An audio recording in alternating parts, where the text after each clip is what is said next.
Es un prócer argentino que nació en Salta en el año 1785 y este año se cumplen los 200 años de su muerte, ¿no es cierto? Muerte, asesinato, porque fue entregado por sus enemigos políticos en Salta.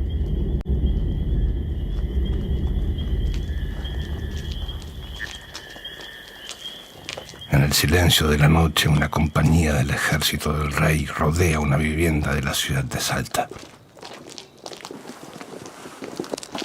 El líder de la partida, Barbarucho Valdés, sabe que es la única forma de atrapar al hombre más buscado de la región.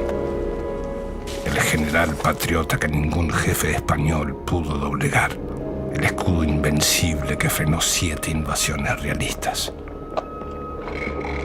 Solo se pudo llegar a él con la ayuda de un traidor. Bueno, la caracterización de este personaje histórico tiene que ver con un hombre que vivió su época de una manera muy intensa, participó en la defensa activa de todo lo que es el actual norte de la República Argentina, ¿no es cierto?, la frontera norte. En ese momento todavía no existía la República Argentina como tal, se estaba armando el territorio argentino. En ese momento era lo que había quedado del virreinato del Río de la Plata. Recordemos que en el año 1816 se produce la independencia de España y a partir de esa declaración de independencia los españoles inician toda la campaña de reconquista de sus territorios coloniales y Güemes fue un general que defendió ese territorio e incluso quería avanzar sobre lo que hoy es la actual República de Bolivia, que formaba parte en ese momento de lo que se conocía como el Alto Perú y también era territorio de las Provincias Unidas del Río de la Plata, pero que estaba controlado por los realistas, ¿no es cierto? Hasta Salta, Jujuy y lo que es Tarija, una provincia del sur de Bolivia, estaba controlado por Güemes. Agua.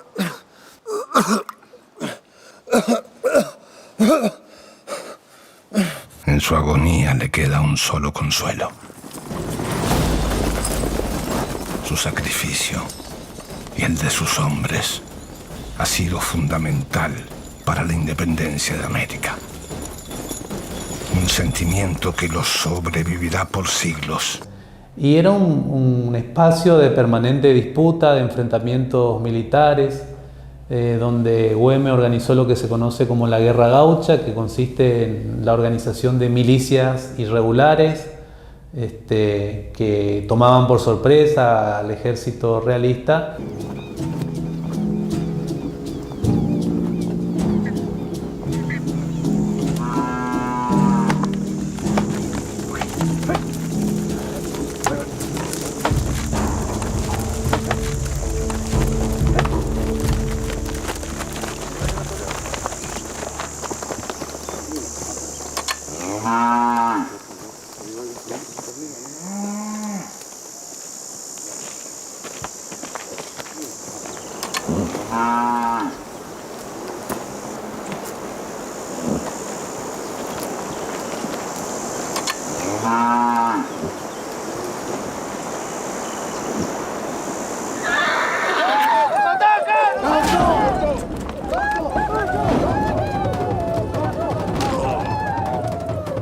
Cansados de los abusos, los salteños deciden organizar su defensa.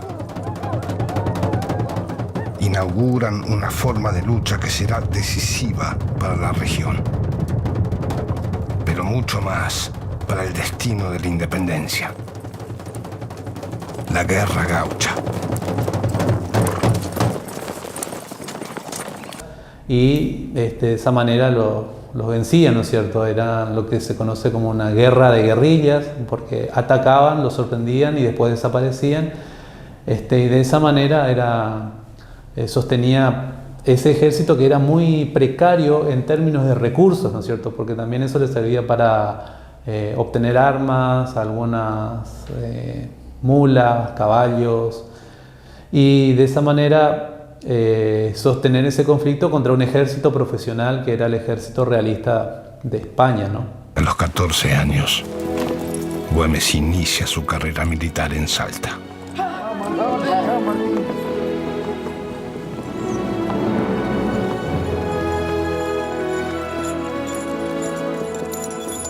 Durante su formación conoce en profundidad el terreno donde luego librará las batallas por la independencia.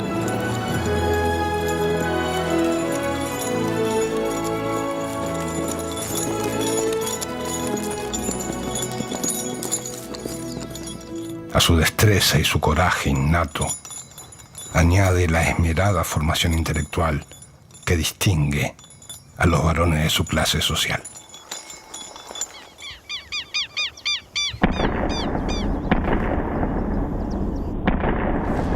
Entonces, también existen en ese mismo sentido algún parecido con Andresito, el Andresito acá de Misiones, porque Andresito tampoco contaba con un ejército regular, usaba la estrategia de atacar y después retroceder, tomaba los recursos y bueno, también estaba en una situación de defensa de la frontera.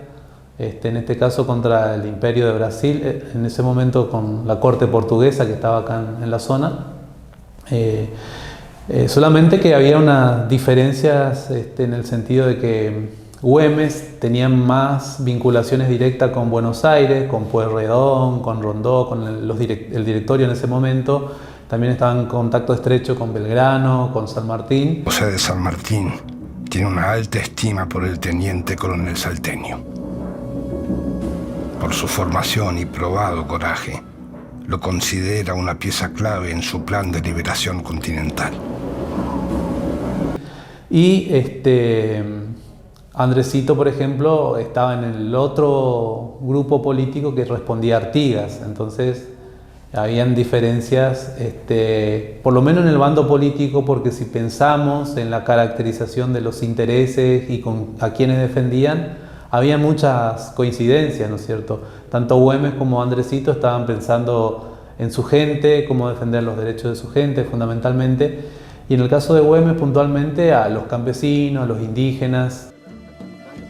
Pero también busca motivar a la tropa con medidas como el fuero gaucho, un permiso especial que los exime de pagar impuestos mientras estén en combate. El fuero gaucho también implica un reconocimiento, genera un sentimiento de pertenencia e identidad que logra una adhesión instantánea a la causa revolucionaria. Y cómo también al mismo tiempo exigía a las clases pudientes de aquel momento mayores esfuerzos para poder sostener la guerra. Le pedían recursos y justamente ese también fue el factor que generó el rechazo de esos sectores de la clase acomodada, tanto salteña como jujeña, y organizaron en ese sentido la conspiración que lo derroca primero como gobernador. Él se reincorpora como gobernador en el año 1821, pero esos mismos sectores son los que van y lo entregan de alguna manera, denunciando sí, cómo organizar una emboscada, y fue así que se produce la emboscada en la capital, en Salta, la ciudad de Salta, al cual Güemes sale airoso porque sortea el obstáculo, el vallado que le hacen, pero en ese mismo momento también recibe un balazo que es el que va a terminar su vida unos 10 días después, ¿no es cierto? Tuvo 10 días de agonía, huye a la quebrada y ahí está con sus soldados más leales, ¿no es cierto? Güemes también es importante destacar que era un gran conocedor de toda la geografía del norte argentino, porque él se crió en esa zona, en las zonas rurales. Entonces una ventaja era poder conocer los caminos, poder conocer los pasadizos. Y bueno, y eso también era una ventaja desde el punto de vista militar y también del contacto con la gente, porque su vida pasó buena parte del tiempo por el ámbito rural, ¿no es cierto? Uno de los mensajes que Güemes da a sus soldados es que continúen con la lucha independizadora, que no había terminado todavía en 1821, porque recordemos que San Martín estaba en la campaña para la conquista del Perú, que en ese momento el virreinato del Perú todavía estaba en manos de los españoles, ¿no es cierto? Y la idea era que el ejército de Güemes pudiera atravesar a través de lo que es la actual Bolivia, el Alto Perú, y llegar hasta Lima, que es la capital del virreinato del Perú y la capital de la actual República del Perú, ¿no es cierto? Entonces, en un movimiento de pinzas, poder derrotar a los realistas. Sabe que el recuerdo de sus glorias mantendrá vivo el orgullo de sus hombres. Que su gesta y la de sus gauchos han fundado una patria que los sobrevivirá para siempre. General, llegó un mensajero de los godos. Que su sacrificio final es el último paso hacia la gloria de Salta y de la patria.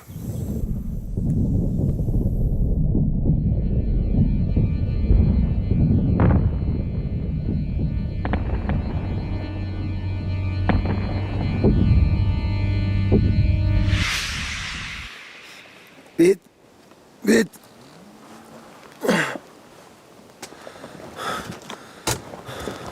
Usted va a ser mi sucesor, coronel.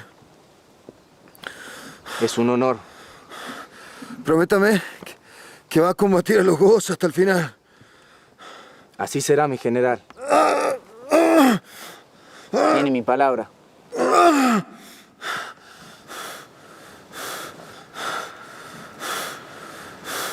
Pero no se pudo concretar ese objetivo por este desenlace trágico, ¿no es cierto?, que es la traición de sus propios gobernados, en este caso de los sectores más pudientes de la sociedad salteña, que si nosotros miramos la historia de ese periodo es bastante común, ¿no es cierto?, esos golpes, esas traiciones de algunos sectores que no están de acuerdo cómo se llevaba adelante el esfuerzo que significaba la campaña libertadora, ¿no es cierto? Porque de estar cómodos, bien, en una situación de no conflicto, a pasar a una situación donde tendrían que aportar sus propios recursos, soldados. Esos soldados eran mano de obra que no estaban disponibles para los trabajos, ¿no es cierto? O sea, para las clases propietarias era mucho el desgaste económico y muchas las pérdidas de carácter económico y también de vidas humanas.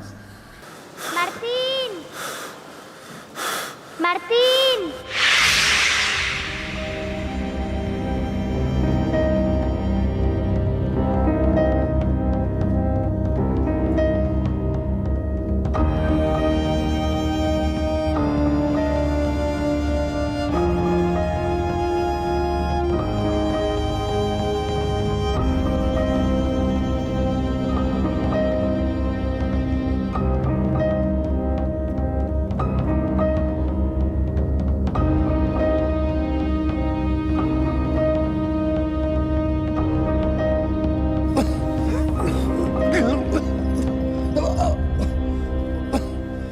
El 17 de junio de 1821, Martín Miguel de Güemes muere.